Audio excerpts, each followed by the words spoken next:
Hi guys, decided to do something a little different this week. We're going to broadcast the podcast live, although I'm not going to keep it on Insta. So if you don't jump in live, you're going to miss out. And if you see us like kind of looking around, it's because we've gone proper pro and we're filming from multiple things today. So welcome to Be Strong Podcast Episode 2. I'm Kostoru. This is Tom. I'm Tom. Oh, he's Tom. Welcome to Episode 2. This week we got our first view as well. Hey Taylor. So we got a lot to catch up on today. Seeing as We're rolling on this, by the way. yeah, we are. Okay. I hope we are. Otherwise, actually, yeah, we are. We are. Okay, we're good. The two tech folks have got this on point.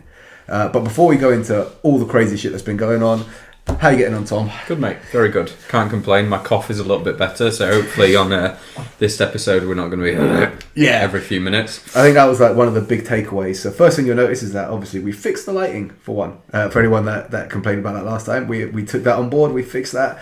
And secondly, we are slightly less sick. So there is that as well. Slightly less sick, I think is the key. Sick, yeah. I think that goes a long way. At least, hopefully, we won't have as many coughing breaks.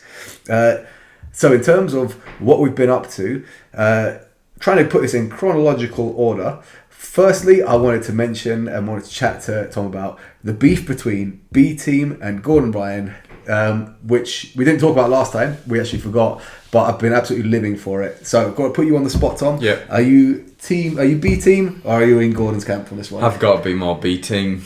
I've got to be, largely because it's really frustrating because Gordon's very good at jiu-jitsu, but there's nothing that, to me, that comes across that he's just not a massive narcissist.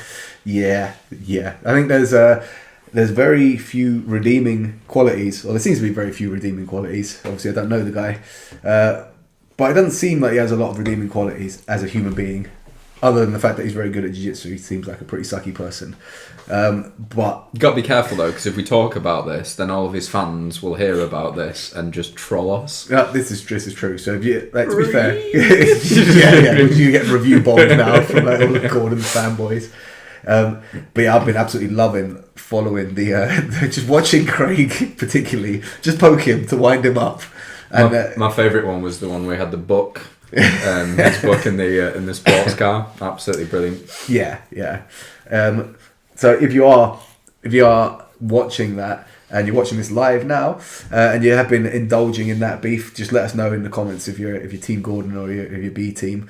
But also know that if you're Team Gordon, you're probably going to get ripped on in here because he doesn't have that many fans. And since that whole drama kicked off, he went in on Fionn again, which was another one that was obviously Fionn being one of the more beloved members of the jiu-jitsu community, like taken women's jiu-jitsu in the country, like pushed it forward, and met her twice, just genuinely really nice woman. Yeah, for sure. And Gordon took another pot shot at her, which went down about as well as you could expect in the comments. You got absolutely flamed by everyone.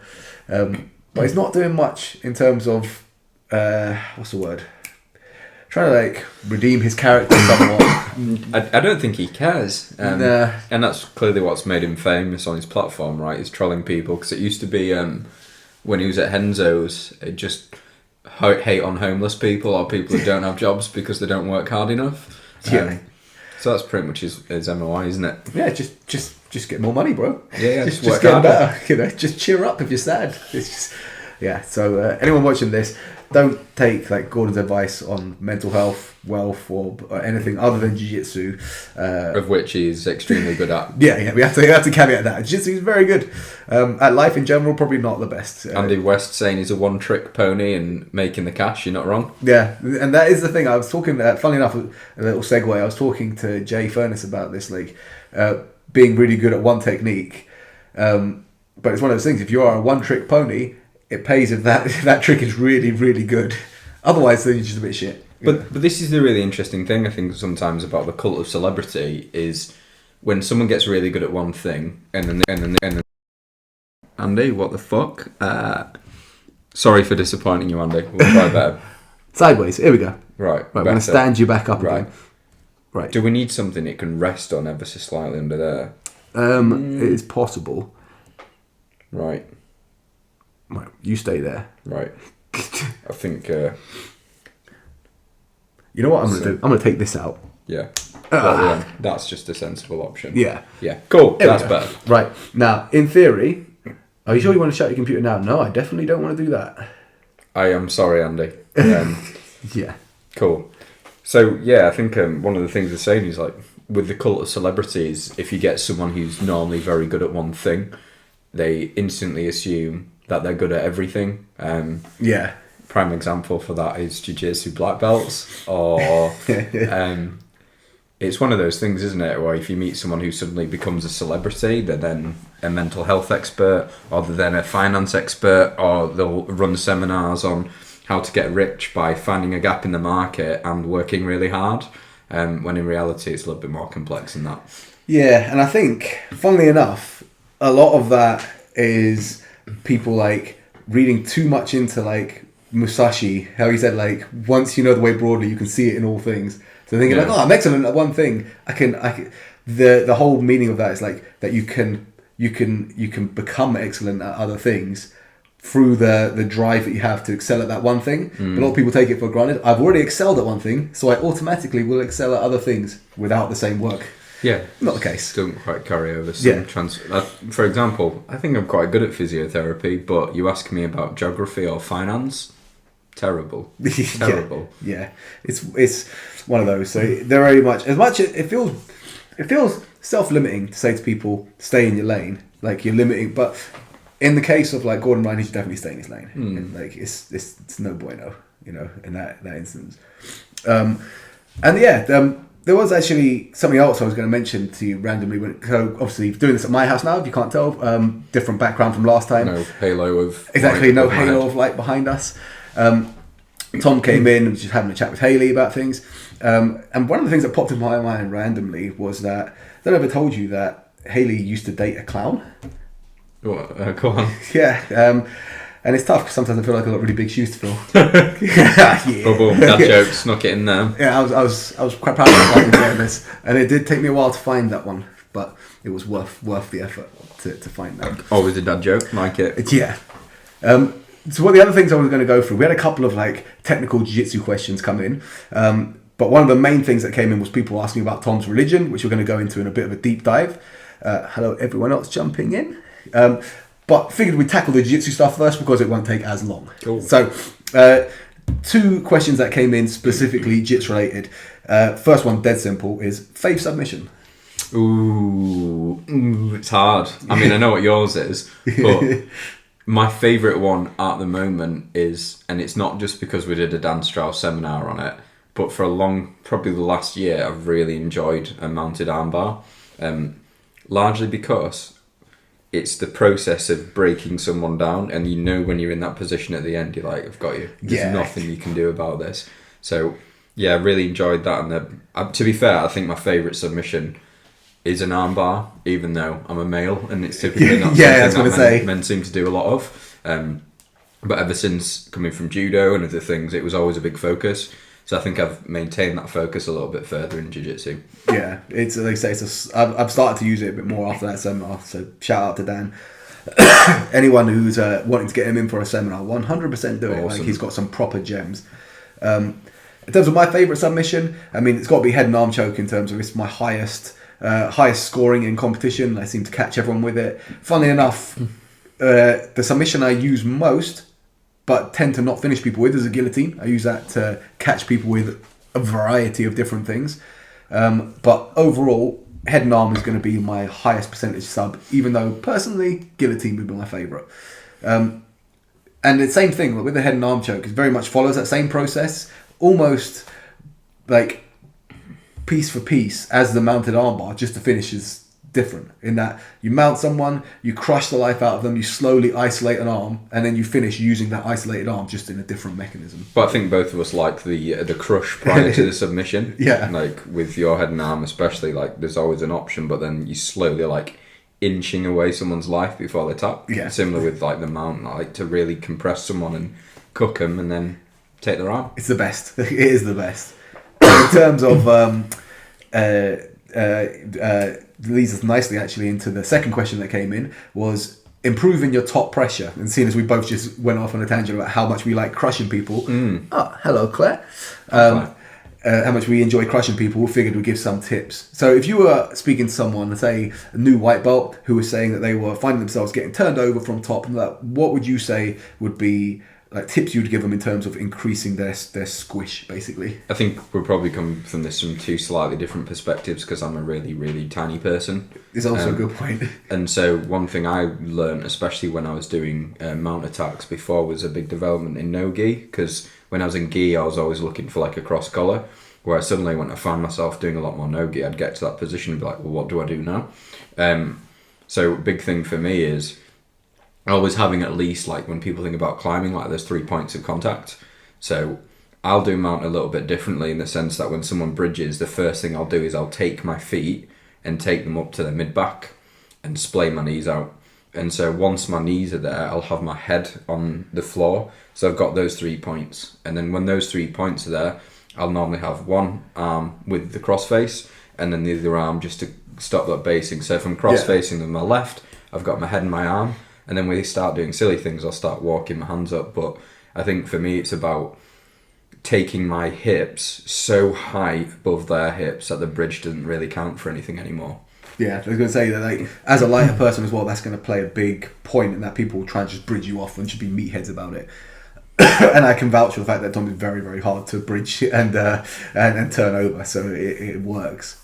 In terms of when it comes to applying pressure, what I would say is you can approach it from two directions, right? And different situations are going to call for different approaches. So you can have very, very heavy localized pressure, in which case you will just basically find a position where you can drive all of your weight into a specific point on your opponent. Usually going to be somewhere around the center of mass, but it can be on a limb if you want to isolate a limb, for example. But the idea is all your weight is on that particular point. Feels very oppressive. It basically just brings a life out of you. Or you can basically apply a more generalized approach, where it's like a lead blanket, where you don't feel particularly heavy in any position except for the position your opponent is trying to move into. So basically you're like fairly mobile. When they try and move into a position, that's where your weight is. And when they try and move somewhere else, that's where your weight is. And it's a much more dynamic way of doing it, but it's equally draining, because you give them just enough space to drain themselves without really letting them out. Which is quite a fun way to play, a bit higher risk, but I do enjoy that quite a lot. And I think that comes back to that time when Khabib and Dustin Poirier fought. Dustin said, when they asked him, was Khabib really strong? He was like, well, not really. He just had his pressure in the right place at the right time every single time. Yeah. So when I moved, I'm like, I haven't got any strength here, and I'd move again, and it's just whittling me down. So yeah, like chasing them after that, super important. Yeah, that's the thing. It's like, I love positions like that because it's just unbelievably fatiguing for them, and nothing really for you, because you're basically playing pretty chill. Before I did say we're going to move on from jiu-jitsu, but there was a weekend full of great jiu-jitsu that we have to talk about, being that on one weekend we had Polaris, and then the next day we had Dan Strauss in for a seminar, which both were amazing. Speaking about Polaris first, that was probably the best event that I've been to. It was the way it ran, like the matches themselves. It was just like outstanding as an event in itself. And one of the biggest takeaways from that is Liz Clay, and the performance that she had was out of this world. Yeah.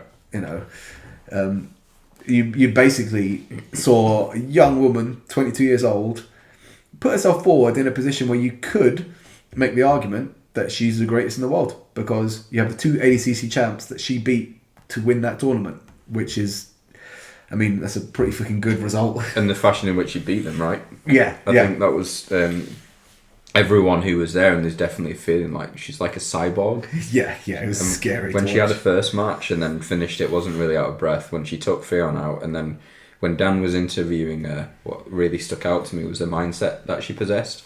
So he's saying, you've taken a big scalp, that's Fionn Davis. And she said, I'll process that when I'm done. Yeah. Which I thought was a big indicator of the quality of athlete that you're dealing with.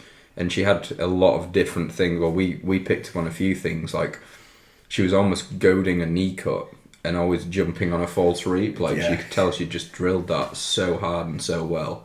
And it was very specifically effective against Fionn because of the difference. So it didn't work as well against Amy Campo because Amy Campo plays a knee cut with a chest to chest. It's a lot more of a slower grind to come through, whereas Fionn plays like quite high knee cut because she just blasts straight through. That's really powerful.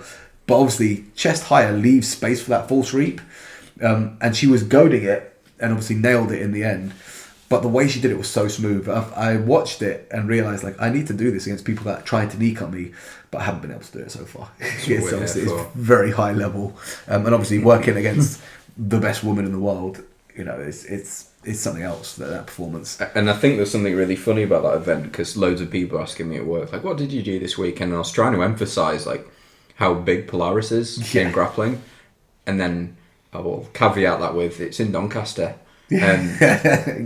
And so a lot of people are like, what? So is this event? Does it take place? I'm like, it can take place all around the world. People train everywhere, but now everyone's coming to Doncaster. So I have a former UFC champion in Doncaster. I know it was a very weird state of affairs. And speaking of that particular match, Owen Livesey and Chris Weidman. Such an exciting match. Yeah, it was amazing. Energy in the room was just incredible. It felt like the roof was going to come off. Like when Owen hit the first kind of like double underhook foot sweep on him, everyone just went mental. It was like the most intense pop that I felt in a crowd, and I've been to a lot of events, you know, like MMA events, but it just felt different, you know, watching that. And I think the really cool thing about it was the intensity at which Chris Weidman came out. Yeah. And the intensity of which he was trying to like pressure Owen. One thing I took away from that match especially was he was fighting so hard to get Owen's arms up. Yeah. And you could see that pressure like relentlessly. But ultimately, I think it was a battle of wills, and Owen had the stronger will and the team behind him, right? Yeah. He had to dig deep for that one. I think he said afterwards it was the hardest match of his career, but he pulled out a great performance there. That was the fact that he threw him, and in the build-up, Chris had specifically said like, oh, you know, not easy to throw, so I'll be pretty impressed if he managed to throw him, and he caught two really nice throws on him. It was something else, that one. And obviously, the following day, we had a seminar with Dan Strauss, which we've talked about. Absolutely. Like, you guys need to get him in for a seminar if you haven't. He's the details he brought are they're just little things that can make a huge impact on your game. And I'm just going to caveat this with, I started grappling in judo in like 2015, so I've been training for a little bit now, and to this day, well, until the last week, I was still doing a palm-to-palm grip wrong. Yeah, it's funny that, isn't it? And this is one of the things, right? Like that was what Dan kind of emphasised, and what I've taken from the seminar is just that. Obviously, there's some amazing details, but it's amazing how you can go for quite some time and then think you've got some of these fundamentals nailed in.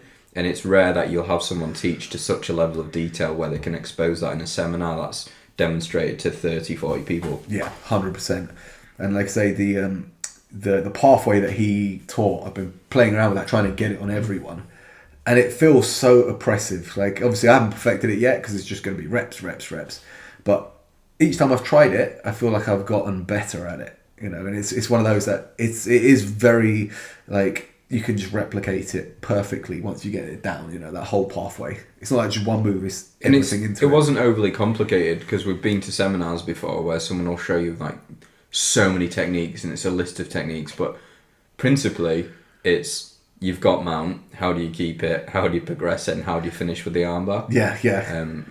It was I cannot go on about this seminar enough. And funnily enough, it shows you how big jiu-jitsu's getting, that after the event went to Wagamama's with Dan, which is becoming like this place I take all the jits seminar people now, which I'm not complaining about because I love me a Wagamama's.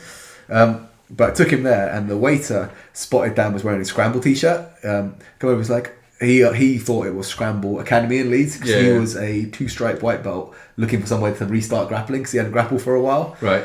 But I don't think so. He basically came over and like volunteered that he was a 2-stripe white belt looking to get back into jiu-jitsu. Didn't realise who Dan was, I don't think. Obviously, like, you're talking to like a really high level black belt European champion here. But he was just like super friendly, like he's coming over to our table every now and again, just like having a chat, and he's just like, oh sweet, didn't get any free food, but it was because he didn't know. I know, if he'd known like this guy is the one, you know, then we could have probably got some free bao buns or something. Right. Outside of the realm of jiu-jitsu, one of the main things that people have asked about was Tom mentioned his religion in the last one and leaving his religion, which is like, it is a struggle that a few of you that have watched this, that are watching this now, have mentioned. You know, like when you have something like that in your life, basically a very definitive like sense of purpose, of divine purpose, that you step away from is a pretty big crisis of identity. But rather than me like waffle on about it, I figured I would just hand over to Tom. So I suppose take it from the top, man. Like what happened? How did you find your way into Mormonism? What is Mormonism for people that are not familiar with it? And yeah. So where do I start? I think the first thing to say is like you think about deeply held beliefs or like religious beliefs, and actually we all have them. Whether or not they're religious, they might be like ideological. They might be really strong opinions. Like I think there's been a few things in the last few years that I've seen that level of like the zealot come out in people, whether that's pro or anti-vaccination. It might be like what's happened with COVID and the stances that people have taken. But I think fundamentally, like we all have them. And one of the things with me leaving my religion was my new goal is to believe as many true things as possible and disregard as many false things as possible. Take you back to it. So I was born in a Mormon family. My mum and dad are Mormon. I've got a brother and a sister, all Mormon. My mum joined the church when she was 22 and my dad joined the church when he was 8. So that's kind of all I knew.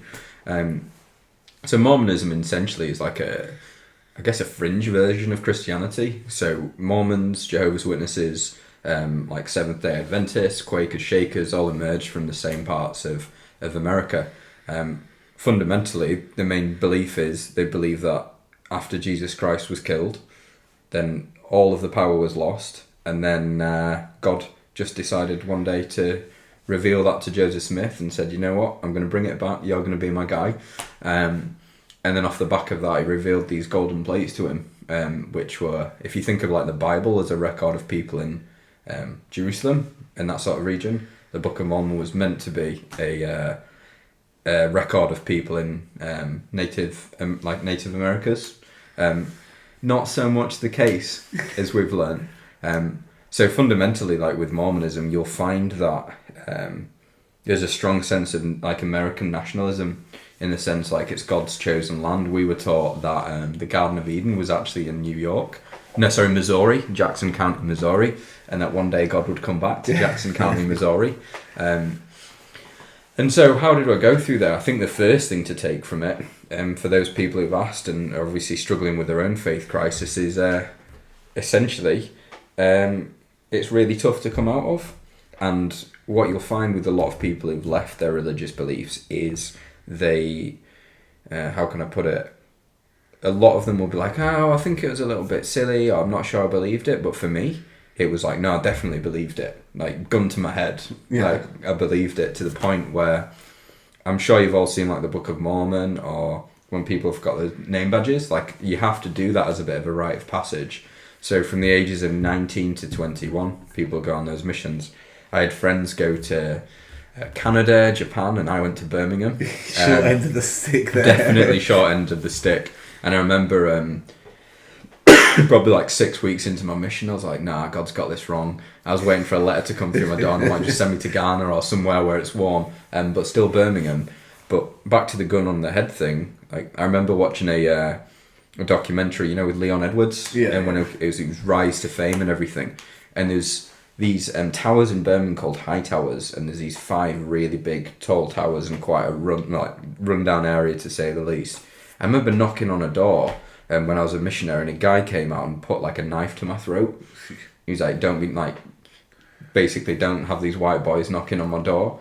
And he put this knife to my throat, and honestly, if you'd have had a heart rate monitor on me, it wouldn't have blinked.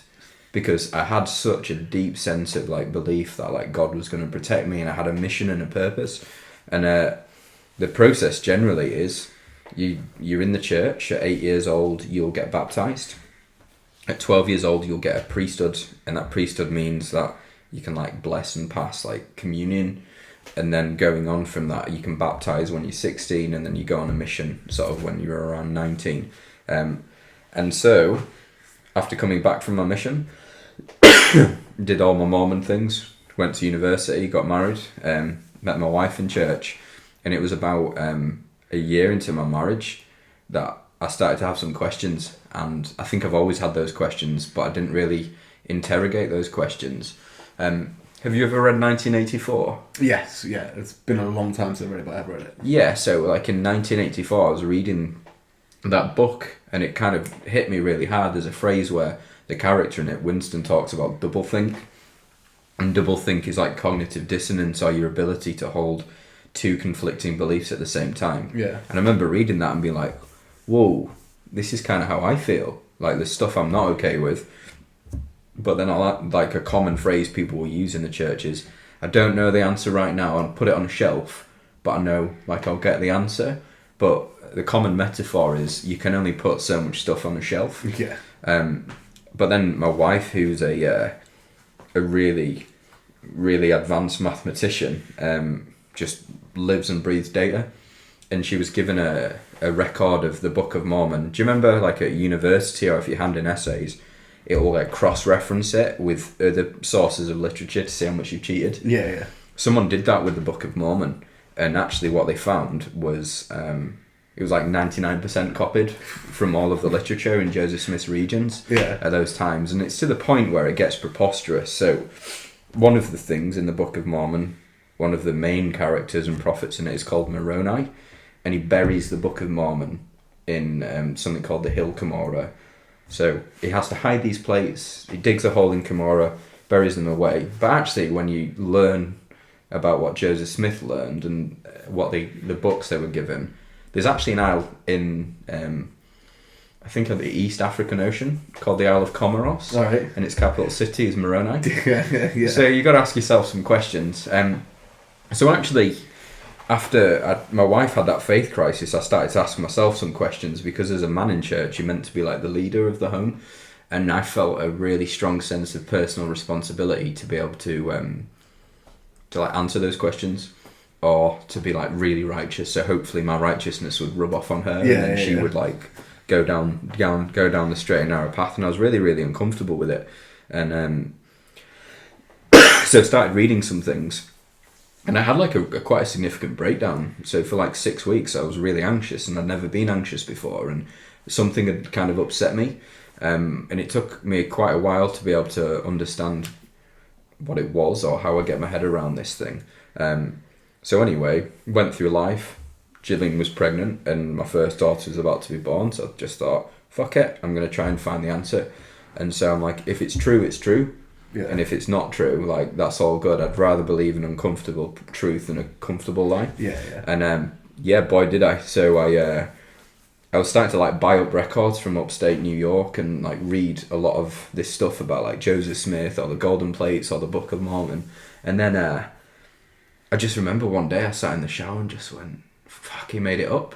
And like I just proper sobbed, like something in me broke, and I just thought, this is really... like, I've accepted that this isn't there. So my wife and I went to church, and we were like, right, we need to make this work. You know, it's a good place to be. We can raise kids. And I remember, like, my bishop wanted to talk to me. And me and my wife went to see the bishop, and I threw some questions at him. When I say I could write a PhD in Mormon history, like I legit could. Yeah. And I went to see my bishop, and...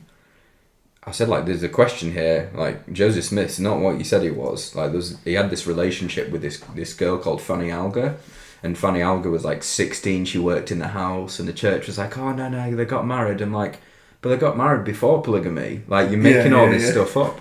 And then I found, like, a quote where some of the claims that had been made about the religion were just, like, preposterous, to the sense, like, we were told that, you know, in 1820, God appeared to Joseph Smith, and Jesus Christ appeared to Joseph Smith and told him, like, what's true and what's not.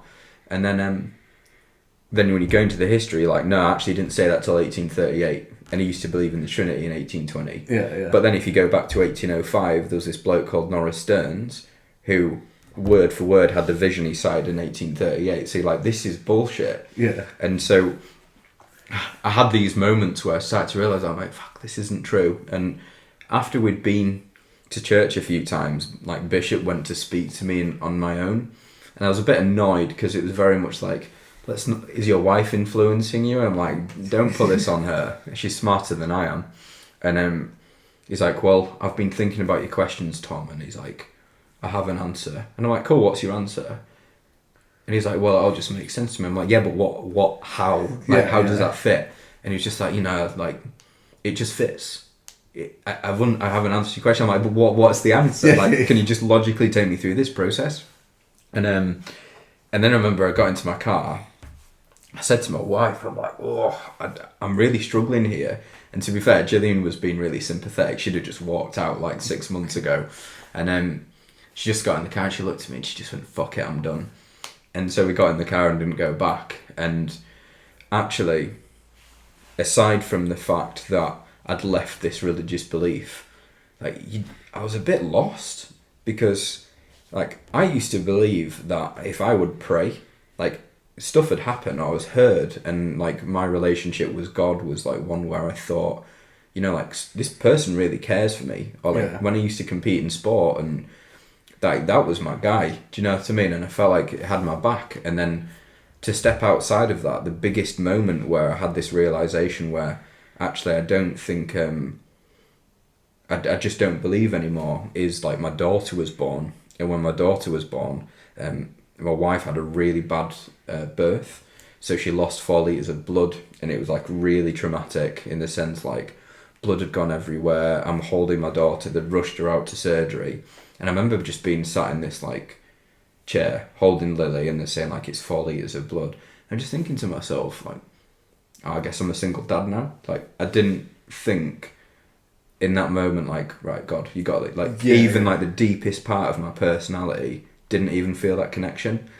And for those people who kind of have never had a belief, I find it weirdly liberating that there is no big explanation to these things. Like, it's more just, it kind of happens, and you've got a good run, so you've got to make the most of it. Like, in my family found it quite hard, and those things were quite challenging. But at the same time, I'm like, it's kind of just me. And I've worked hard to, as a result of leaving my religion, like, there isn't really any second chances. I don't believe that I can make things right when, in the next life. So I've actually worked really hard with my family relationships in terms of my mum and dad, or my relationships with like my children or my wife, because I'm like, I don't know. I just don't know what's going to happen in a month or a week's time. So, I mean, that's a bit of a whistle-stop tour of it, but there's a lot to unpack, because I think with like fundamentalist religions, a lot of people don't get, like, it's not a Sunday church. So, prime example, I didn't have sex till I was married. Yeah. Like, this is too much personal information for those of you on the live podcast. I think we got like a good crowd on there. So. That's all right. Actually, Empire's joined. Hello, Empire. Yeah. Or maybe they've gone. They might be like, this isn't jiu-jitsu. This isn't jiu-jitsu. But personal information, I only masturbated 3 times. That's the willpower, let me tell you. And that's it. The followers are increasing now. Yeah, just jumping on that. Like. And so it was stuff like that. Where, like, I had this like real power, like this real sense of will. It wasn't necessarily like I had a strong willpower. I was just really scared of God. And so like you'd give 10% of your income to the church. You would like, I never drank tea, coffee, never drank alcohol. Other things like I believe like and these are some really important things that I still keep, is like exercise is super important. You've got to look after your body. You've got to kind of respect that body that you've been given. But I mean, where do you start? Because there's a lot of wacky stuff in there too.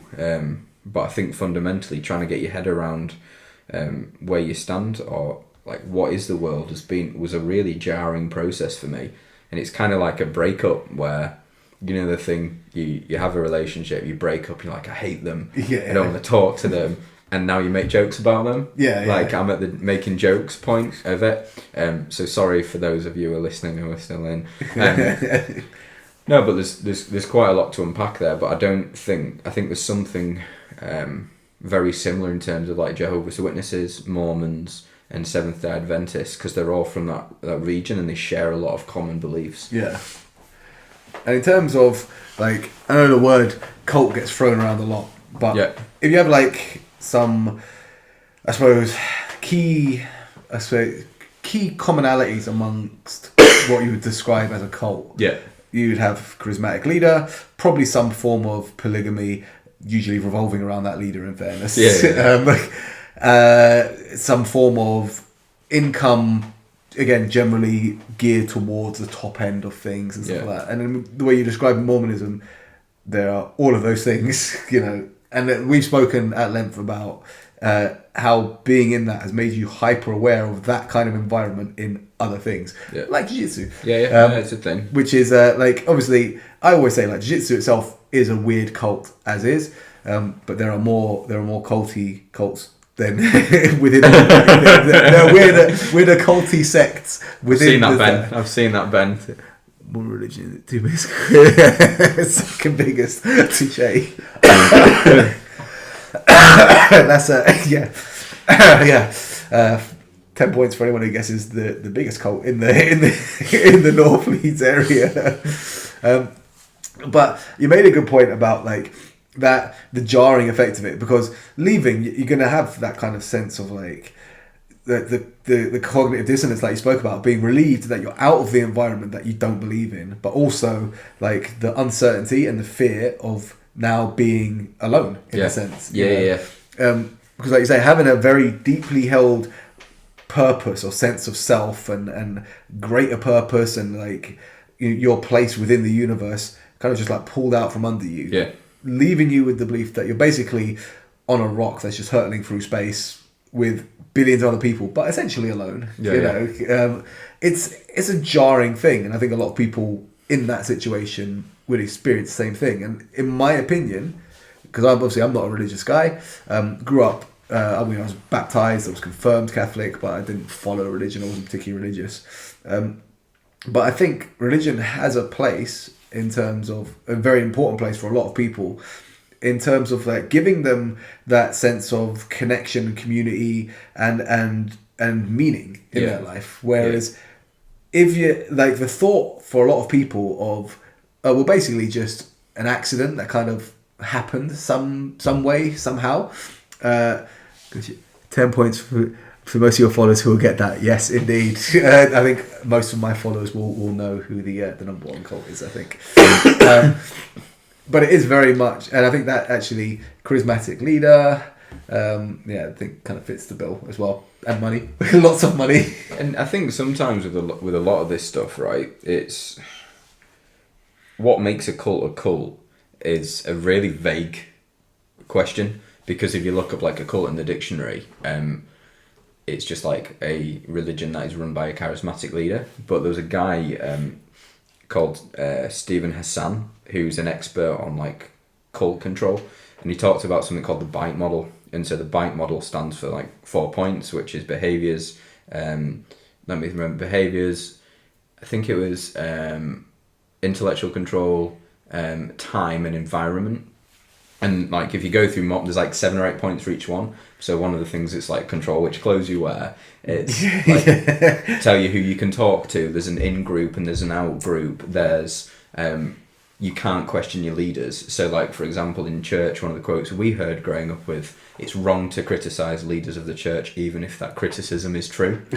Which is preposterous, right? That's and or doubt your doubts before you doubt your faith. You're huh?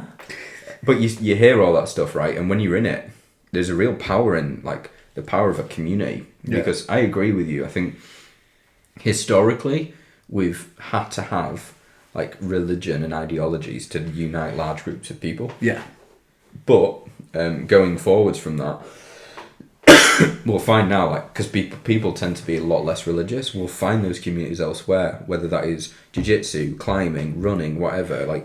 There's something really strange to me, because I'll see a lot of active people and they'll say, oh, well, jiu-jitsu is special. There's a therapy there. I'm it's no different to a running club. It's no different to a group of climbers. There's not a special sense of community, I think, that jiu-jitsu creates. It just so happens that it's your special sense of community. And the weird thing is, as well, as I think it's the control. I've trained at loads of different gyms, and there's certain things that just from my upbringing I'm not okay with. So even one of my friends' gyms I was training at, they're right, you need to wear white gis. And I'm oh, come on, I don't want to wear a freaking white gi. If I want to wear a pink gi, I can wear a pink gi. But and I think it's how willing are you to how willing are you to compromise on your values in order to fit into that group? And if you had to compromise on loads of those values, then I would say you're starting to overcome those values by following a charismatic leader, following someone who makes you feel like you're part of something bigger. And I think you'll lose yourself in that process at times. Oh, 100%. And it is like I say, it's relatively, I want to say it's uncommon in jiu-jitsu in that respect, but it is not that uncommon, Yeah. unfortunately. But I mean, yeah, like you say, it's basically, if something that essentially you're paying for, and you're supposed to be doing for enjoyment, starts to encroach on your life. So basically, to the point where you can't go to certain places, and you're not allowed to wear certain things, and it's one of those things. It's like, I'm a grown ass man, I'm a partner, I'm a father, and if I go somewhere and they tell me, oh, you're not allowed to train outside of this environment, I'd be like, well, you're not my dad. So so this is the interesting thing now, and I guess this is probably where we come from different perspectives, is if you've been in an environment like that where you've been controlled, coerced to act in a certain way and behave in a certain way. So for example, like in Mormonism, you go to the temple when you reach a certain level, and in the temple you make promises, and those promises are under the oath. Historically, they used to make gestures where people would gesture that if they did give up those secrets, they would slit their own throats and empty their bowels. Yeah. Not empty their bowels like that way, like slice open their proper bowels. seppuku, Just a big poop. But so there's like fear there as well. Like the thing, if you think about, like, I'm not a big Harry Potter guy, but when everyone always used to talk about like Voldemort, he who shall not be named, like you only give it power by giving it like this weird sense of like, ooh, don't do that. Yeah. And so like when I left the religion, I was really scared to step outside of it. Like now I've come out of it, I'm like, I'm a grown adult, I'll just do what I want. Or let's say I was training at a place that I didn't feel happy, I wanted to be, but I'm out of here. Whereas in that environment, you don't know anything else. So you're stepping outside to a world that you've been told is bad. You're stepping outside to like a world where people are going to try and exploit you. But actually, the weird thing for me is after I left the religion was, I was like, oh, like my neighbours are just my neighbours. Like I don't have to worry about like, do I need to invite them to church, or do I need to give them a Book of Mormon or anything, like none of that. Or I didn't have to act in a certain way, so they thought I was like really good, so they want to know why I'm really good, and then that's an opportunity for me to be like, it's because of this. And so I think there's a real deep sense of fear in like finding your tribe, because I think we all want that. But for me, and I think this is when I left the church, I did a post on Facebook, and it was really diplomatic in the sense like, I've got the best friends and whatever, but it's not for me. And I swear after that post, I got 38 messages on Facebook from friends and peers in the religion saying that they don't believe, but they still keep going. Wow. But in my head, I'm like, and maybe that's my personality, but I'm like, well, no. Yeah. Like, I'd rather wander on my own in the truth than, like, have friends believing a lie. And I guess that's my wife all over. Like, that's her personality. And we were prepared to do that together. But it's, like, a really scary thing because you don't know, and you don't know if people are going to, like, call you out. Or, like, I've had people say to me, oh, well, you left the church because you didn't want to keep the commandments. I'm like, no, I was pretty good. Like, I did everything. I didn't break really any of the rules until I left. And then they're finding a reason. Oh, he left because he'd had a hard time. Or this person did this. I'm like, have you ever thought it's a possibility that I left because it's not true? Yeah. And like I had a close family member who was really, really struggling and like to get their head around it. And I just said, like, come for a walk with me. I'm going to talk about this, but we're going to have an uncomfortable conversation. You've got to be prepared for that. And the first question I asked them was, why do you think I left? Yeah. Like, what's your perceptions of why I thought I left? And they told me, and it was a bit off. And I said, have you ever considered, like, just to think, like, what if I'm justified in leaving? In that moment, you could see, like, that's something going on the shelf for them. Yeah. They're like, oh, because they'll always skirt around that subject. And so, yeah, very odd way to see it. But I do think if you've not been in a process where you have been programmed, where, like, when I went on a mission for 2 years, I paid about £8,000 to £10,000 to do that. I saved up for that, and then I didn't listen to music for 2 years. I wasn't allowed to, authorise music, so I'd listen to classical music. I had the same routine every single day for 2 years. I'd get 8 hours off a week, and in those 8 hours I had to shop, email, but I couldn't call my family. I could only call them twice a year, on Mother's Day and Christmas. Jeez. And I'd only get 40 minutes to call them. And so the first Christmas, I called my mum and dad. Like, my mum was shocked because at 40 minutes, I'm like, all right.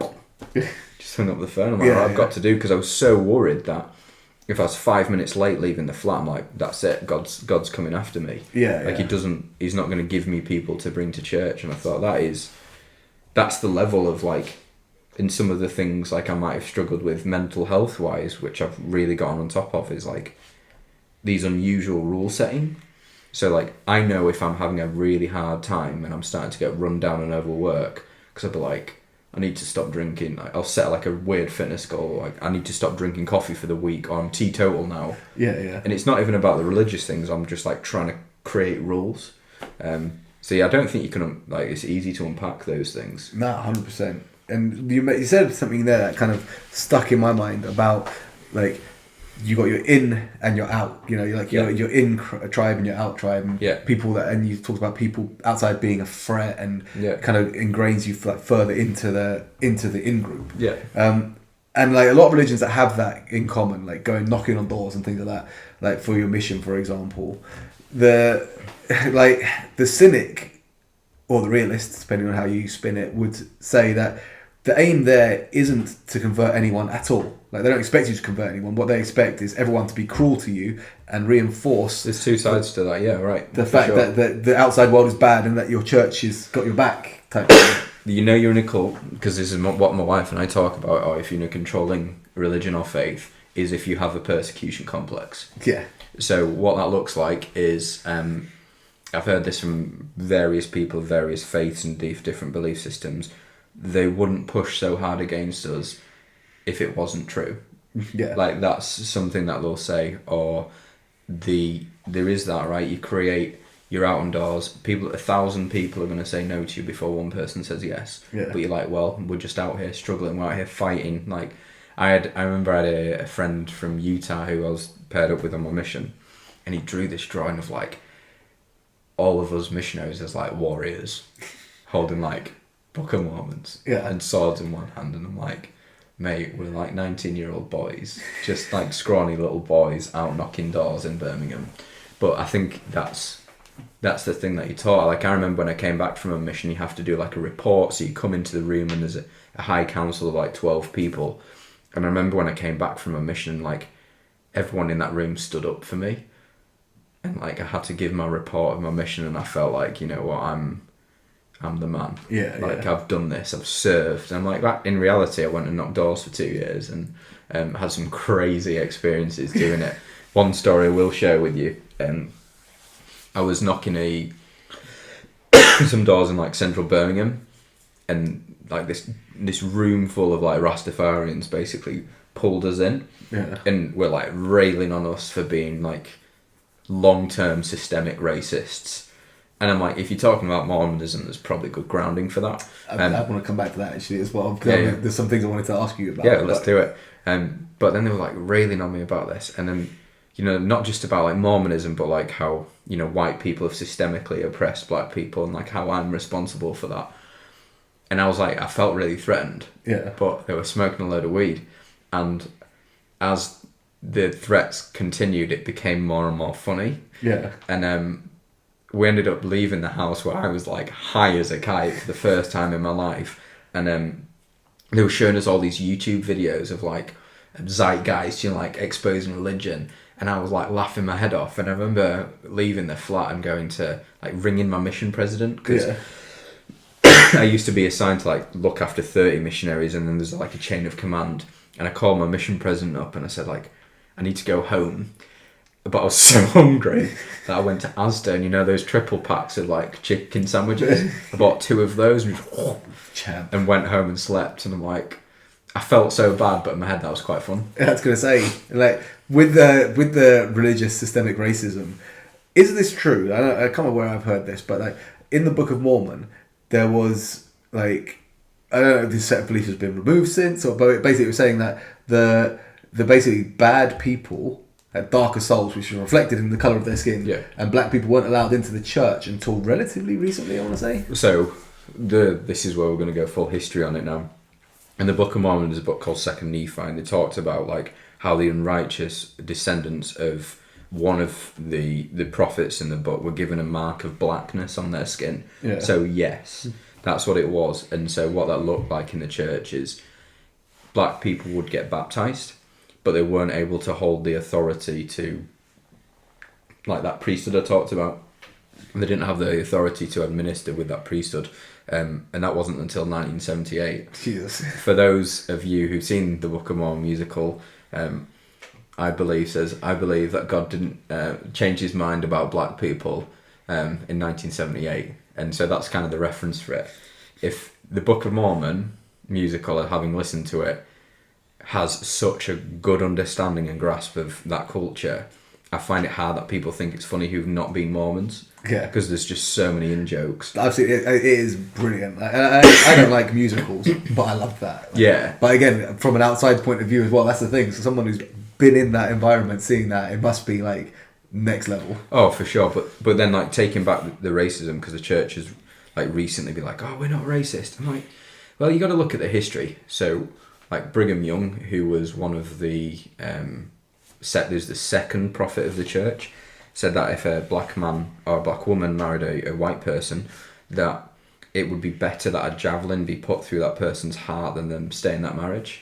It's pretty racist. Yeah, I was going to say that's not like I'd be disappointed. Like you know, like our generation, like our grandparents' generation of racists would be like, I'd be a bit disappointed if you brought, javelin through the heart is a bit next level. It's a bit much. Like we had some friends growing up, and we had a friend come over who was black, and their grandparents lived in the house, and they were proper racist. So they come out and they like said to his mum and dad, "Get him out of the house." I'm like, well, flipping heck, those people still exist.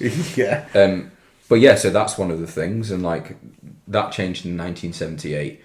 But there were some political pressures for that, and this is what like a lot of the members of the church don't necessarily understand is they're always running with the answer of what they've been given. So if you ask a Mormon, like, why did God change his mind about this? They'll say, well, there was a time that the Jews had the priesthood, and then there was a time that the Gentiles had the priesthood, and then there was a time it was given to black people.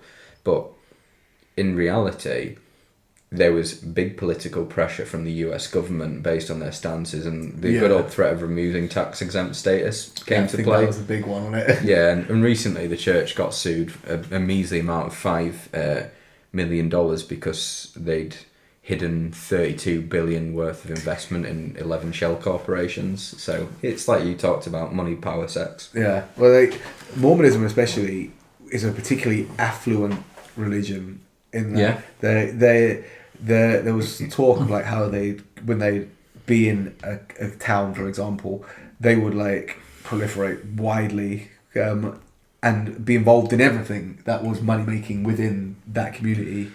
Well, the thing is, at the moment, like the church is worth probably about 135 billion at the moment, and that's a lot in like assets and investments. But like, can you tell I've gone nerdy? But did you ever see that thing, Wild Wild Country on Netflix, that documentary about the Rajneeshpurans? I don't think I did. So it's a guy who basically set up in this small town in America. They had a massive cult following, and then the people felt really a threat in those communities because they could block vote. And that's essentially what the Mormons did. So they initially started in the East Coast of the United States, and Joseph Smith became like quite a political leader. They were like having like they had a little militia, and then surprise, he'd vote into power to the point where he actually made a run for the presidency. So they would like block voting in order to try and get him on page. So I mean, it's like you say, right? You create a really strong group, and then you say people are trying to kill us. It's probably got nothing to do with the fact that he's got 30 odd wives and is marrying 14-year-old girls. It's because we've got the truth, and so.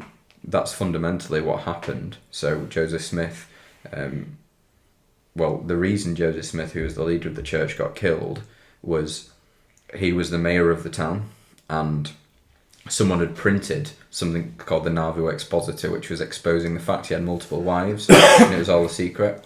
And he called on the local townspeople to just basically ransack it and destroy the printing press. Yeah. And then he went to prison for it, and then people swarmed the prison and shot him to death. And but even like to the days before he got killed, is like, I'll know, like they've said I've got multiple wives, I'll find them all perjurers. I'm like, not sure you did. Well, it's funny you mention as well, like again, the persecution complex. You see it in multiple things. So like, the government is against us because we've got the truth about vaccines, the jiu-jitsu community is against us because we're the best team, which is another common one. But funnily enough, when I was doing my PT course, looking back on it, it's Paul Check, wasn't Paul Check, charismatic guy, 2 wives. In the course of that, had all the secret knowledge. That's the other thing. Safeguarding information, gatekeeping it, And at the and it's very much like the people in the training community. They're basically they know we're the best. That's why we get some hate. But again, and I remember after like the course, which was a really interesting mix of like some really good stuff and some absolute nonsense. Yeah. We sat at the table after having dinner with a bunch of the people that had done the course with us, and one of them was like, "Are we in a cult now?" And then we were thinking like, "Yeah, I suppose we kind of are in a cult." And again, it's very money driven. So every year you would have to pay a subscription to be still registered to him. I've been there. Done absolutely. And I need to point this out for anyone that is thinking of getting check qualified or anything like that. Like the course content can be very good, but the membership brings you absolutely nothing, no value. In terms of like, if you think that you'll get clients off of the list that you're on, is it one of the registered list on the website? And then we'll send you hundreds of people. You won't get a single one. So it's basically just a retainer's fee for them qualifying you. Yeah, and I did a kettlebell course years ago, like 2010, and like the second that you're not on their list, your insurance is no longer valid with them. So I'm like, I'm just pissed away £400 doing this course. I can't. But you can teach anyone to swim kettlebell. Like, there's no exclusive movements really in kettlebells. That's the thing, and there's no especially in training. There's no secret knowledge now. There's so many good trainers out there putting a lot of content out for free on like anything, and you got someone like Lane Norton going off and actively seeking out bullshit to shut down, which is very amusing. I love watching those videos. This is the interesting thing about jiu-jitsu sometimes, right? Don't go to other gyms. They don't teach the fundamentals like we do. You've got to know the fundamentals. And I'm like, sometimes I might upset some people. I've learned really good things off YouTube. Yeah. And that again, that is one of the things that a lot of people be like, a lot of people throw shade at. Like, you're bringing like YouTube techniques in, but there's so many good quality instructors putting quality things out again for free on YouTube that you can go and have a look at. And I'm of the mindset that you can learn something from anyone. Yeah. Like, even if someone's showing you a technique that is pretty shitty, you look at it, you'd be like, that will never work. You could probably take something from that technique, i.e. if someone tries to do that shitty technique on you, you know how to counter it. Yeah. Because you've looked at it and be like, oh, I haven't seen that before, but look, that's why it doesn't work, because of this, this, and this. So if someone does that to me, then I can stop it by doing this. Or you look at it and be like, it's actually a bit of a shitty technique, but if you did this, it could be good. Yeah. And you can put your own touch in there, which is very much like Bruce Lee. Like, take what's useful, discard what is not, and add what's your own. Which is like a brilliant, very ahead of his time in terms of like mindset, especially for martial arts. Which is very like I had a coach who was very much that. Don't train anywhere else. It was basically don't expose me. It's cult back before a cult. Before you realise it was a cult type thing. But it was like, don't train anywhere else. And this trainer is bad because of this, and this trainer is bad because of that, and they're all good trainers. You know what I mean? It's like it was just ways of attacking them to keep you in rather than. But that's the whole thing, right? If on my attitude on stuff like take my profession, I want everyone to eat. Like, there will be times, and there definitely has been times where I've seen people, for physiotherapy, they've not come back, and they might have gone to another physio. Yeah. And it'll probably go one of 2 ways. They get to see that physio and they go, oh yeah, Tom's really good. I'll be like, no, it's really shit. Like, we've got the best way, we've got the way of doing it. And so,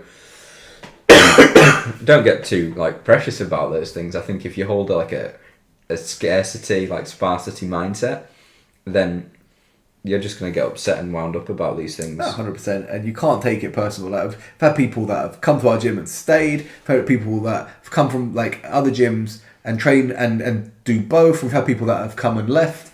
And any of those things is cool because it's open doors. Like, you know, even if someone I know is coming down maybe once every 2 months, for example, just popping in, it's going to benefit the people there currently with us, you know, and hopefully the person that comes in takes something of value away.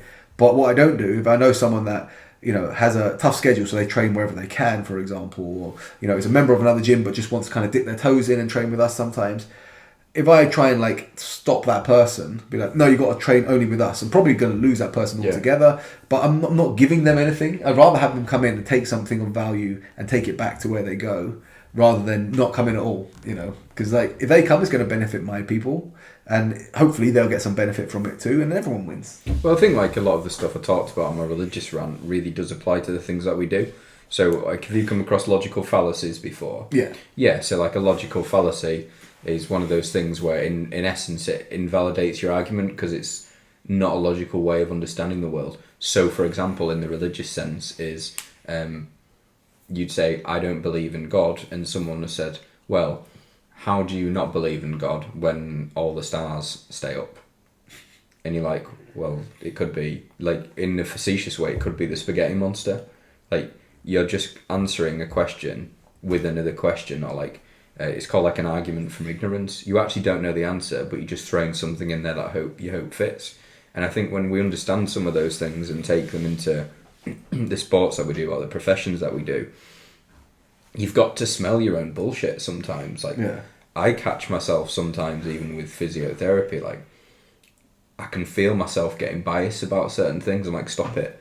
Because it's easy to be that person and be like, well, you've got back pain because your psoas is off. Like, it's way more complex than that, and it's easier for people, and some people get really confused when they come to see me. It's easier for people, like, they'll say, what caused my back pain? Like, is it because I'm bent over? I'm like, well, how you sleeping? You're eating well? What's your training volume like? You might be hormonal stuff. Like, what is the straw that broke the camel's back? I don't know. And at times they'll be like, yeah, and then they'll finish the session and go, yeah, but what caused it? And I'm like, I'll say it again. Yeah. I could just be like, well, you've got a really tight left hip, and that's why it's done it. But there's always more to it. And so you have to, I think, be intellectually honest with yourself in order to maintain your own integrity too. 100%. It's one of those things, like you say, like anyone who has absolute meaning is generally either lying or moron. Yeah. There's no. It's hard to have absolutes in most things. Yeah. You know, be it absolutes in, especially when it comes to something that's so abstract, like the existence of the universe, like how it came to be, for example. It's one of those things. I was like, oh, God made it. It's like, well, by that argument, what made God? Because they say like, oh, there always had to be something before that. So you say, oh, the Big Bang made the universe. Well, where did the Big Bang come from? They come from chemicals that you know formed up and collided. Where did those chemicals come from? They're always, where did that come from? Where did that come from? Until they say, oh, it came from God. And then you ask them, well, where did God come from? It will flip. Well, God's always been there. Yeah. Well. So essentially, we can both reduce our argument down to this. Yeah, it's basically like, we have no fucking clue how all this came out of, how everything came out of nothing. But like, take what you've said and apply it to something like jiu-jitsu, right? I remember when Fionn did her first no-gi seminar, and she was she's doing an armbar, and she crossed her feet behind his armpit, and someone was like, should you cross your feet? And she's like, yeah. Who told you not to cross your feet? I'm a coach. Does your coach compete at this level? Yeah. She's like, it just works. You're taking principles, right? And there's nuance to anything. And if anyone's really good at something, they'll always like give you a really heavily caveated or I'm not sure type answer. So like people ask me, well, what's caused this? It depends. It could be this, or this, or if we play around with that, we could do this, or even like in my own therapy with people, I'm like, fundamentally, it is trial and error. Yeah. Like, and people I think always respond to honesty when you demonstrate you're highly knowledgeable, but also there's some deviation to take from that course. It's the same thing in anything we teach, right? Like PT, like jiu-jitsu, there's just too much to it. Yeah. It's like, especially like I say, when it comes to something like that, like, oh, what's causing my back pain, for example, it's like, well, short of actually looking inside your body, which like, even then, that's not yeah, even yeah. like a good. It's like, but you get people making like fantastically specific diagnoses off of very broad spectrum of symptoms. They're like, oh yeah, it's that, and it's like, well, how can you narrow it down to that without physically, like, say, opening the person up and having a look? Like, you're diagnosing something that you physically would have to see to guarantee the diagnosis, you know. But there are a lot of people that will give an absolute answer because human nature is we want that absolute certainty. Yeah, and that's what it provides, right? That's what my religion provided to me, was like, well, what happens when we die? I'm like, well, we'd do this thing in church called testimony meetings. So like every month there'd be like an open mic night, an open mic at church in the meeting where you'd have to, like, it'd be quiet, and then people, if they felt prompted, would get up and bear their testimony in the sense of like demonstrating the conviction of their beliefs. And a common phrase people would always say is like, I know the church is true. It's not I believe, I know, because that's got a higher level of conviction. Yeah. And I remember being on my mission and someone's not having it. I'm like, well, just flipping bear your testimony more. I'm like, I know this is true because of this. Like, the more you say it with conviction, and that's what makes good salespeople, right? Yeah. They're just selling you an absolute, this will fix your problem. Yeah. Trust me.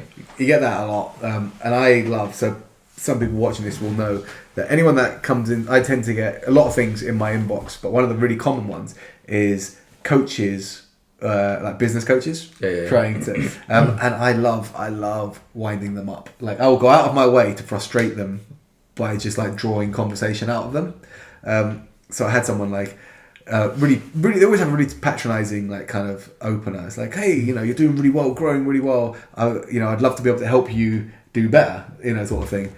So it's like, oh, let's see what this person's up to. Obviously, look at their following, which is significantly smaller than mine, and then I'll be like, okay, you know, so how do you intend to grow my account, bearing in mind that you're here? Oh yeah, this is just like this is my personal account, you know. Yeah. Do you normally message businesses off your personal account to advertise your business services? Like, where's your business account, which is normally like some shit page that they send me to. But then it comes to things like, oh, you know, I can guarantee you like leads and, you know, warm leads that will be ready to sign up for you. And it's like, so what about your approach to me made you think that I would be a warm lead for you? I'm assuming that you're applying this process. Same principle. Yeah. And yet you've just cold DM'd me, and I have to be honest, I'm not interested in the slightest. You know, so how would you guarantee that you're going to find me people that are interested? And by the end of it, I usually get blocked because I get so frustrated with like the way I just keep not being mean, but passively aggressively like poking at them. But it's too fun. It's too fun. Because I've started this page for Broken Mat, and now I'm getting like messages from gi manufacturers. And someone messaged me the other day, said, hello, how old are you? He's quite broken English, so I said, in response, I said, I am younger than time but older than the present. And he was like, you could just see that, how am I doing this? And I, younger than time, older than the past. And he was like, you could just see he's blown his mind, so I got blocked. Off that, I was like, I'm a bit disappointed. I was hoping it'd go a bit further. Yeah. So if you are watching this and you have people creeping into your DMs trying to flog stuff, wind them up. It's massively satisfying. Like, it's very, very fun. I think it's the gift that just keeps giving. Yeah. It's like, and you could say that there could be a more productive way I could spend my time. Wow. But this brings me genuine joy. Too busy. I'm too busy and I can find time for that. Yeah. There is something to be said about spending your time in a way that you genuinely enjoy. Because like you say, like, at the end of the day, like, if you don't believe in a higher purpose, you might believe that once you die, and that is the end of your existence, which is a scary thought in itself, because through that lens, right, you can't, like, our existence is our only measure of the world. We can only experience things through ourselves. So entire existence, as we know it, is based on what we see. So to think of that ending is a weird thought. But if that is going to end one day and there's nothing after it, make sure you spend it doing things you enjoy, like winding up these guys that pop up in your DMs. It's interesting you say that, because for those people I know, you mentioned about the podcast who were like going through some similar religious stuff. My thing is, like, when I left, I'm really happy, like really happy. There's the thought of like there not being a life after death. If it was Mormon heaven, I'm like, oh, thank goodness. But even remember, like I remember reading the scripture, and it was like, you'd wish that there's no afterlife. I'm like, no, I want that. Like I just want to be done. Yeah. And actually, like now I've left that, there's experiences I've had in my life that I'd never have had if were it not for just leaving. Yeah. And so the weird thing is, I'm like that thing they'd say about pirates, like there's monsters over there. They've shown you that sign, but then you go past and you're like, flipping it, this is well good. Yeah. You can see all these really cool things. I have these really good experiences. Like my wife and I refer to Sunday now as second Saturday, because on Sunday it was the Sabbath day, so you couldn't spend money, you'd go to church, you would really just come home and eat a meal. Like it was pretty dull.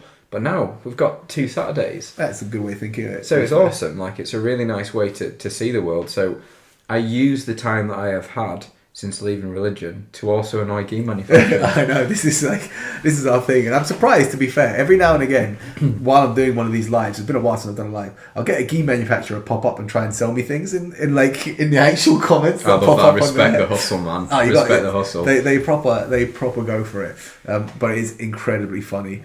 And the other thing I get a lot, so this is a slightly different tangent, but very similar.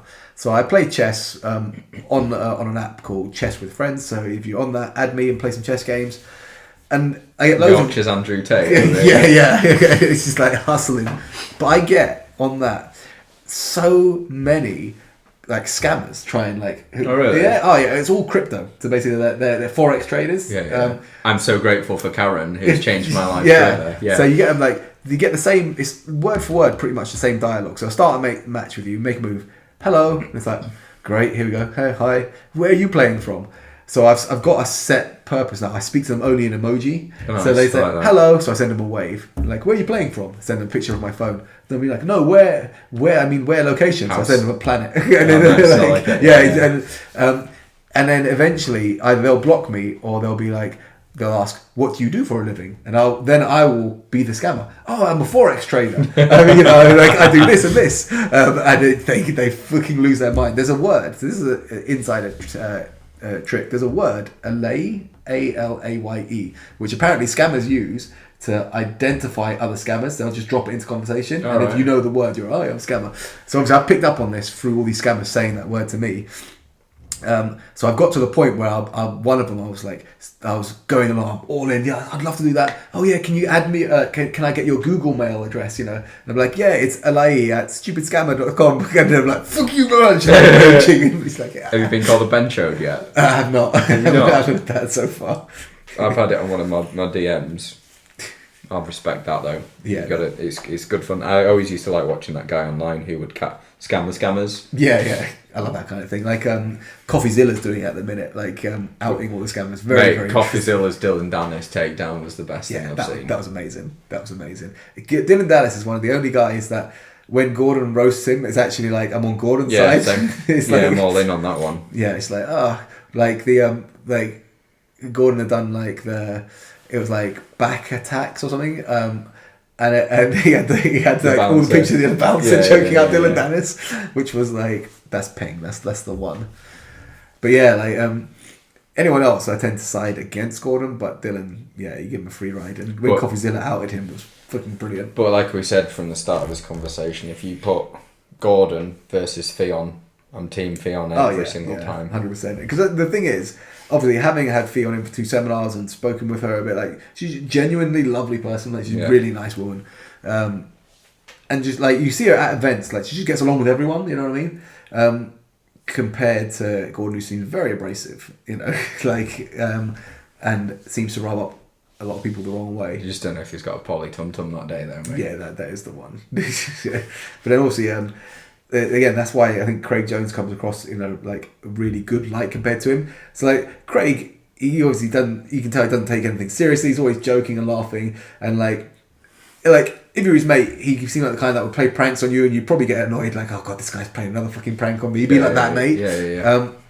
But compared to Gordon, like you see, like Team Craig all day, And now Natty King with Nicky Rodriguez, like he's kind of on that side as well, and he he's someone that doesn't seem to have that much, like, I suppose, charisma or you know, that much about him compared.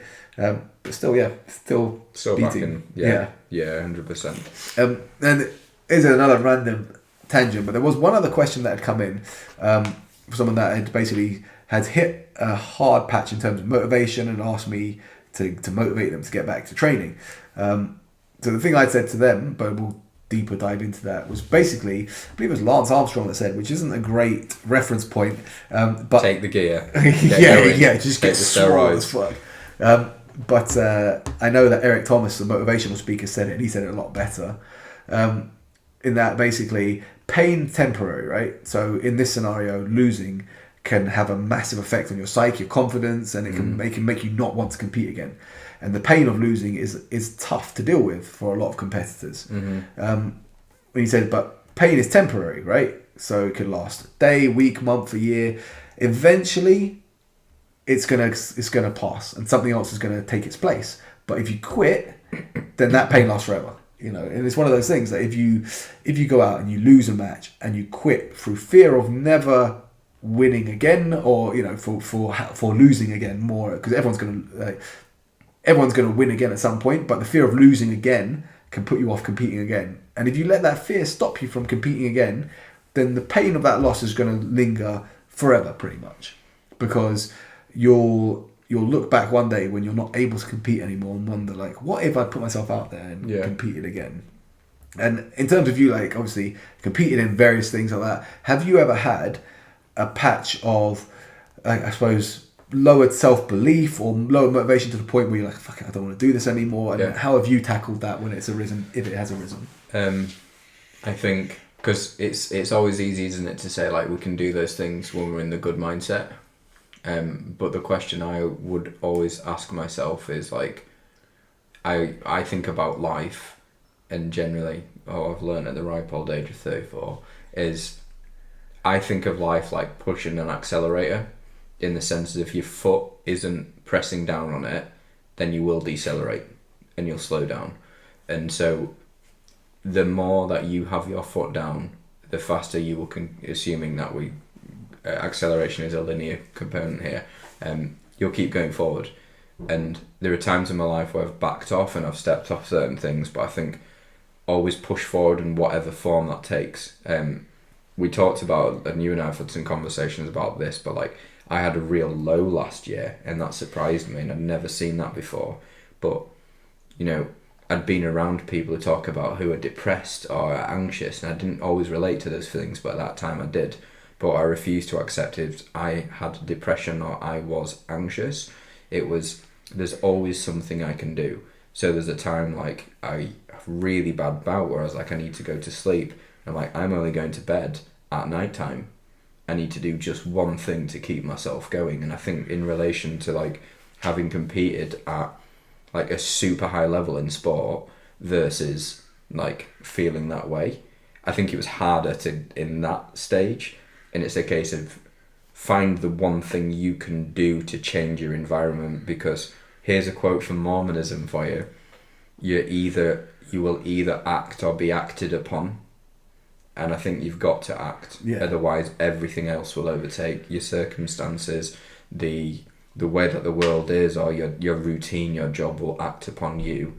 And I think you lose yourself in those moments. So, in a summary, I think you've just got to do something in order to just step forwards ever so slightly. If it's a case of, you know, I'm going to sign up to a competition, or if it's a case of, you know, and you go for a role and you have that question in your head and you go, should I take it easy? Or in the head you're like, no, I'm going to win this role. Yeah. I think it's about changing your mind, even if it's just a say of changing your mindset in one role a week. That's the difference, right? 100%. And that when it comes to like the one step forward, it's like the simplest process I can put to finding what you can do, right, is basically look at the problem, right? So the problem might be that you're currently you're currently struggling with the motivation to go training, right?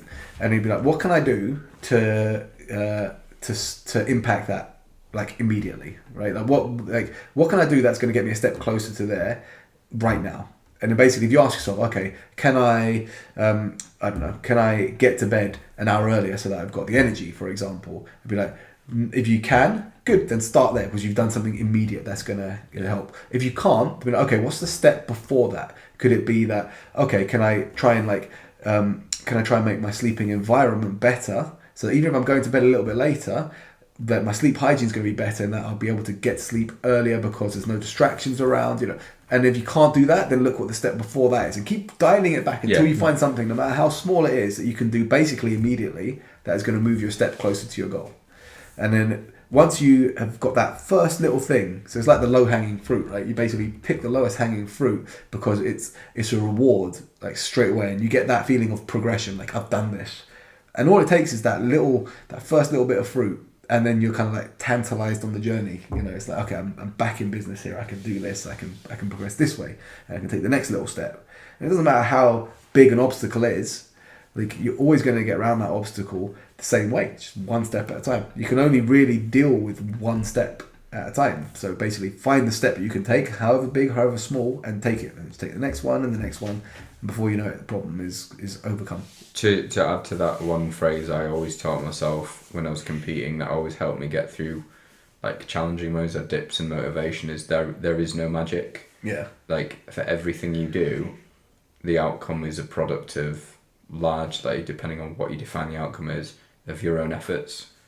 And if you turn up to a competition, like, there's no magic. You're not going to do something you've not learned. Yeah. Or if you can't get the job, there's no magic. You're not going to go to your job interview and then suddenly know something about the subject area that you should prepare for.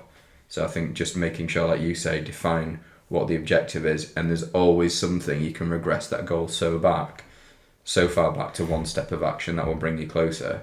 And I think that's the detail, right? Just act. Yeah. Do in the smallest form. I'm not saying ice bath every day and wake up at 5 a.m.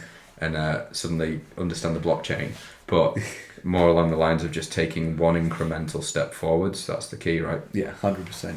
I think that's quite a good one, a nice positive one, hopefully, to end on. Mm-hmm. And it's been an interesting deep dive on this, to be fair. Like I say, I hope you found some value in basically finding your place in the world. And if you are struggling with leaving anything, so like I say, it could be leaving even an identity that you've held. So like if you've held a job for a certain time and you're like the street sweeper guy, or you're like the boss guy, or whatever, like you're the manager guy or girl, or whatever you've done. If it's become a part of your identity and you've now lost that, and trying to find yourself after that is tough, but like I say, life itself, you're gonna be many different things, many different roles throughout your life. And if you look at it in that sense, where you're not having to, your sense of identity doesn't revolve around one specific thing, it's going to make it a lot easier to accept when things change. Yeah, and kind of what you've said from when I mentioned like my religion and leaving that was a strong sense of my identity. Like, I remember I was a full-time like skeleton British athlete and a Mormon. I remember my Twitter bio was like British skeleton athlete and proud Mormon. Yeah. And in 2 years, both of those identities had gone. Yeah. And I think that comes to your sense of self, doesn't it? And, one thing we talked a little bit earlier in the podcast was like how I said how hard it was to leave. And I remember you went through that process of like leaving your job to go into the PT. And it's stepping into that unknown, but you know in yourself what you are and who you're capable of. So I think, like we've talked about in terms of getting our head around these things, it's kneeling into that sense of who you actually are. Sounds a bit Disney, and taking those steps forward. Yeah, 100%. And obviously, if anyone that's enjoyed this, probably not going to be up on my Instagram afterwards, because I'd encourage you to go watch it elsewhere if you missed it live here. But it is up on Spotify now. And well, it will be this episode, but the podcast itself is up on Spotify, and it's on iTunes, and it'll be on YouTube as well. I've got a link in my bio, so you can go listen to it on any of those things. Obviously, if you want to follow me, you're watching this live on my PT account at B_strong_PT_ or at HippoBJJ for anything that is more light-hearted, generally a lot of memes and things like that.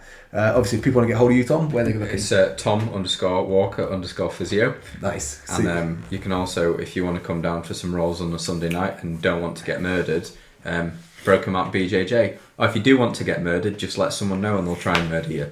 In fact, yes, was something we were going to mention, not murdering, but Broken Matt BJJ, open mat every Sunday evening at 8 o'clock. Back down to it tomorrow, which I'm looking forward to.